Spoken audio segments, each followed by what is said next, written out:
Hello दोस्तों, आज हम एक नए वीडियो के साथ आए हैं। तो चैनल को प्लीज़ सब्सक्राइब कर लीजिएगा एंड वीडियो को प्लीज़ लाइक करिएगा। पूरा वीडियो देखिएगा, स्किप मत करिएगा।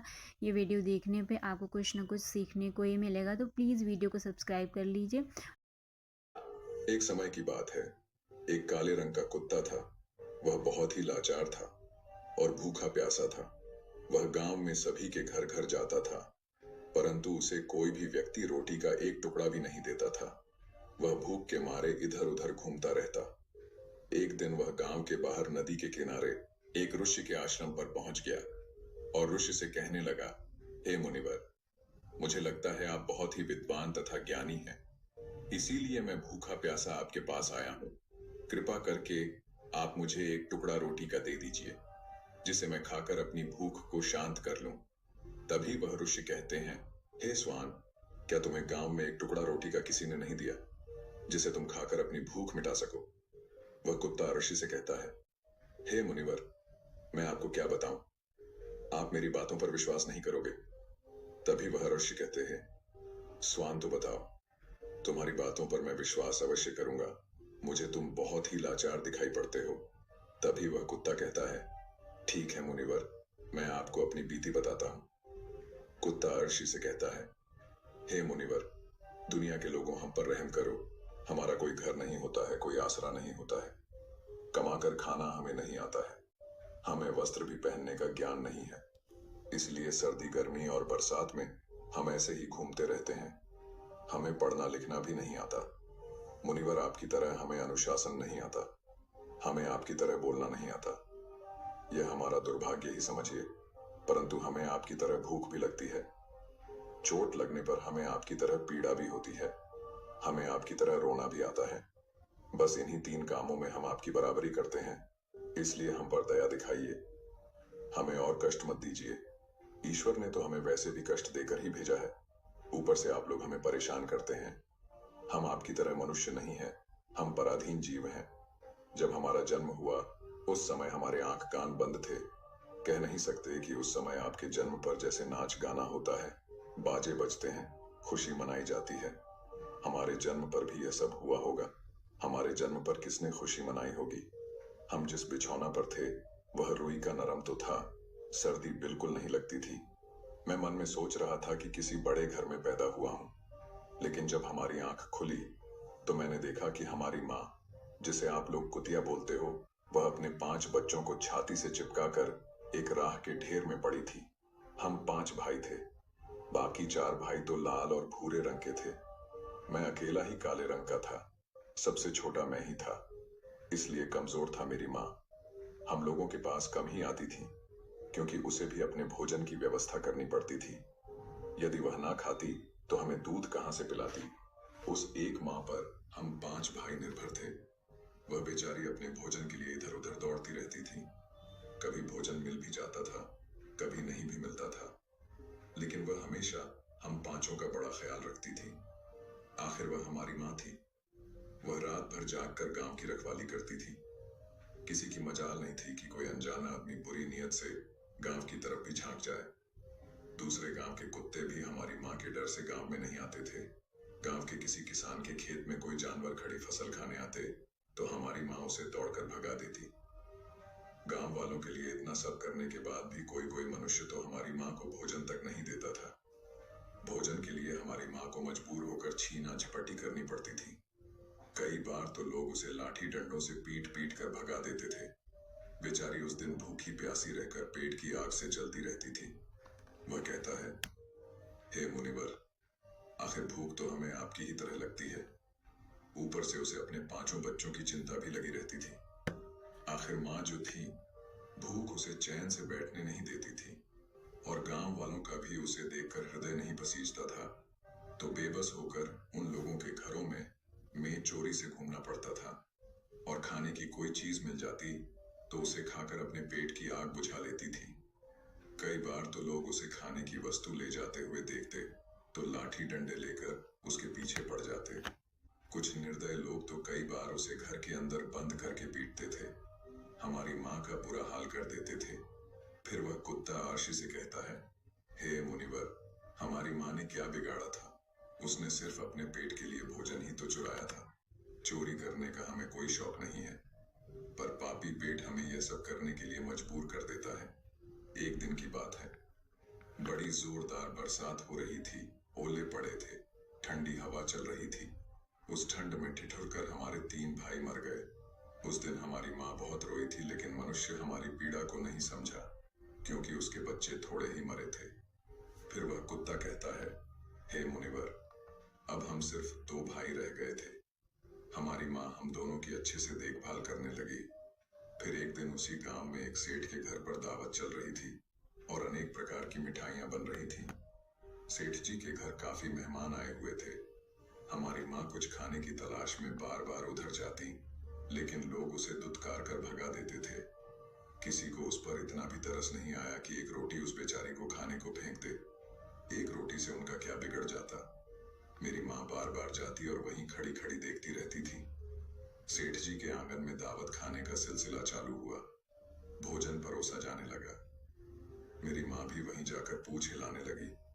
खाना परोसने वाला आदमी जब किसी काम से भीतर गया तो मेरी माँ दबे पांव रोटी लेने को चल पड़ी। फिर दूसरे आदमी ने मेरी माँ को जाते हुए देख लिया तो चारों ओर से लोग चिल्ला चिल्ला कर उसकी तरफ भागे। मेरी माँ उनकी चीख सुनकर घबरा गई। 2-3 आदमी लाठी लेकर उसके पीछे बड़े बेरहमी से दौड़े। मेरी माँ वहां से घबरा कर भागने लगी, परंतु उसे वहां से निकलने का कोई रास्ता नहीं मिला, क्योंकि सामने से लोग लाठी डंडे लेकर आ रहे थे। तभी मेरी माँ वहां पर जो लोग भोजन कर रहे थे उनको लांघ कर निकल गई। आगे वह कुत्ता कहता है, हे मुनिवर, मेरी माँ अपने निकलने पर इतनी हैरान नहीं थी जितनी कि उन लोगों को देखकर हुई थी जो वहां पर दावत खा रहे थे। वह सब उठकर खड़े हो गए। उन्होंने भोजन करना छोड़ दिया और कहने लगे कि कुतिया के लांघ जाने के कारण भोजन भ्रष्ट हो गया है। सब एक दूसरे से विचार विमर्श कर रहे थे कि अब क्या किया जाए। खाना तो सब खराब हो गया है। फिर सेठ जी फूट फूट कर रोने लगे। कुछ लोग तो यह भी कह रहे थे कि भाई कुतिया के लांघने से भोजन खराब कैसे हो गया।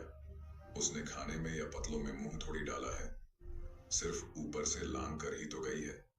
और कहने लगे, शहरों में तो लोग कुत्ते को पालकर घर के अंदर सुलाते भी हैं और खिलाते भी हैं, तो इसमें कोई बुरी बात नहीं है।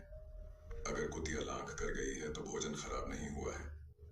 लेकिन उनमें से कुछ लोग बड़े घरों से ताल्लुक रखते थे, उन्होंने एक भी नहीं चलने दी।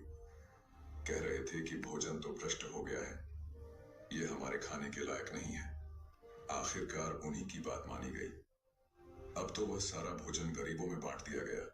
उस दिन तो मेरी माँ को खूब पेट भर के खाना मिला था।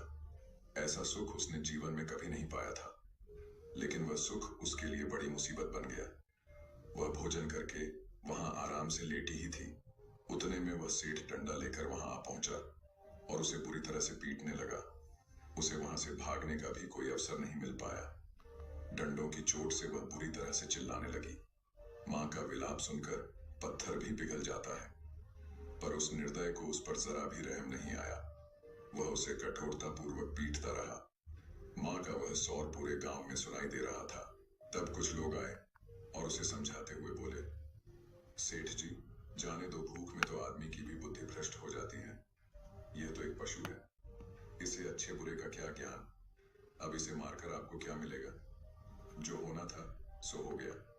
लोगों के समझाने के बाद उसने हमारी माँ को पीटना बंद किया। फिर बड़ी मुश्किल हालात में वह हमारे पास आई।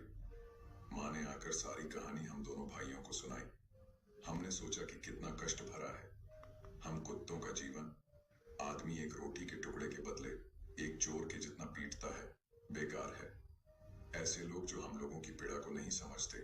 वह कुत्ता कहता है, हे मुनिवर, एक दिन की बात है, उसी गांव के बाहर एक ब्राह्मण आकर ठहरा हुआ था। उसने अपने भोजन के लिए एक जगह चूल्हा बनाया और उस पर दाल बनाने के लिए रख दी। उसके बाद आटा गोद कर रख दिया। वह वहीं पास में कुएं पर पानी लेने चला गया। इधर कहीं से मेरी माँ भी घूमती हुई वहीं पहुंच गई। उसने आटे को देखा तो सोचने लगी कि शायद इस आटे का कोई मालिक नहीं है। यही सोचकर वह उस आटे को खाने लगी। उधर उस ब्राह्मण ने कुएं के पास से देखा कि उसका आटा एक कुतिया खा रही है, तो वह बड़ा दुखी हुआ। वह बेचारा रोने लगा, क्योंकि वह भी 2 दिनों का भूखा और थका हुआ था। कुछ लोगों ने उसे कहा, अरे ब्राह्मण देवता, इस कुतिया ने तुम्हारा भी आटा बिगाड़ दिया। कल तो इसने सेठ जी की पूरी रसोई बिगाड़ कर रख दी। ब्राह्मण दुखी होता हुआ बोला, भाई मुझे क्या मालूम था, यह दुष्ट कुतिया मेरे आटे को खाने के लिए घात लगाए बैठी है। ब्राह्मण ने न आव देखा न ताव लाठी लेकर उस कुतिया के ऊपर टूट पड़ा। माँ उस आटे को ठीक से खा भी नहीं पाई थी, पर उससे ज्यादा की उस पर लाठी बरस गई। महीनों तक मेरी माँ लड़खड़ाते हुई घूमती रही। तब उस दिन समझ में आया कि आदमी कितना खुदगर्ज है। हम उसका कोई भी कार्य करते हैं तो भी वह हमें नहीं समझता। आगे वह कुत्ता कहता, हे मुनिवर, हमारी कमी यह है कि हम उन्हीं मतलबी इंसानों के अधीन रहना चाहते हैं जो हमें कष्ट देता है, जो हमें प्यार से खिलाता है। हम उसके कितने काम आते हैं ये नहीं पता। उनके घर की रखवाली तो करते ही हैं, साथ ही साथ और भी बहुत सारे लाभ हैं जिन्हें मनुष्य नहीं जानता। महात्मा ने कहा, यदि मनुष्य कुत्ते को रोटी खिलाने के फायदे जान जाए तो अपने जीवन में होने वाले नुकसान से बच सकता है। आज मैं आपको बताऊंगा कुत्ते को रोटी खिलाने के 8 फायदे। मनुष्य को पता नहीं है कि जब भी घर में रोटी बनाई जाती है तो सबसे पहली रोटी गौ माता की होती है और पिछली रोटी कुत्ते की होती है। महात्मा ने कहा, ऐसा ही विधान भगवान ने बनाया था, लेकिन भगवान के बनाए उस विधान को भूलकर मनुष्य अगली और पिछली रोटी स्वयं ही खा जाता है। इसका दुष्प्रभाव उसके जीवन पर पड़ता है। कुत्ता वह प्राणी है जिसको रोटी खिलाने से मनुष्य के जीवन में पड़ने वाले ग्रहों के दोष भी दूर हो जाते हैं। मैंने कहा, कुत्ते को रोटी खिलाने का पहला फायदा, कुत्ते को रोटी खिलाने से शनि का नकारात्मक प्रभाव कम हो जाता है। शनि ग्रह जब अपनी कुदृष्टि डालता है तो हर मनुष्य बर्बाद हो जाता है। जिस व्यक्ति पर उनकी महादशा का आरंभ हो जाता है तो बने बनाए काम अपने आप बिगड़ने लगते हैं और वह मनुष्य आर्थिक तंगी का शिकार हो जाता है। उस स्थिति में व्यक्ति यदि कुत्ते को रोटी खिलाता है तो उस पर शनि का दुष्प्रभाव बहुत ही कम हो जाता है। कुत्ते को रोटी खिलाने का दूसरा फायदा, कुत्ते को रोटी खिलाने से भाग्य आपके पक्ष में हो जाता है। आपके घर के अंदर नकारात्मक शक्ति नष्ट हो जाती है। कुत्ते को रोटी खिलाने का तीसरा फायदा, कुत्ते को रोटी खिलाने से माता लक्ष्मी प्रसन्न हो जाती है और आपके घर में धन दौलत की कभी कमी नहीं रहती है। कुत्ते को रोटी खिलाने का चौथा फायदा, कुत्ते को रोटी खिलाने से आपके ऊपर कर्ज नहीं चढ़ता और जो पहले से आप कर्जदार हैं उससे भी मुक्ति मिल जाती है। कुत्ते को रोटी खिलाने का पांचवा फायदा, कुत्ते को सुबह शाम भोजन देने से आपका व्यापार बहुत अच्छे से चलता है। कुत्ते को रोटी खिलाने का छठा फायदा, कुत्ते को रोटी देने से आपकी आयु में वृद्धि होती है और अटका हुआ धन वापस मिल जाता है।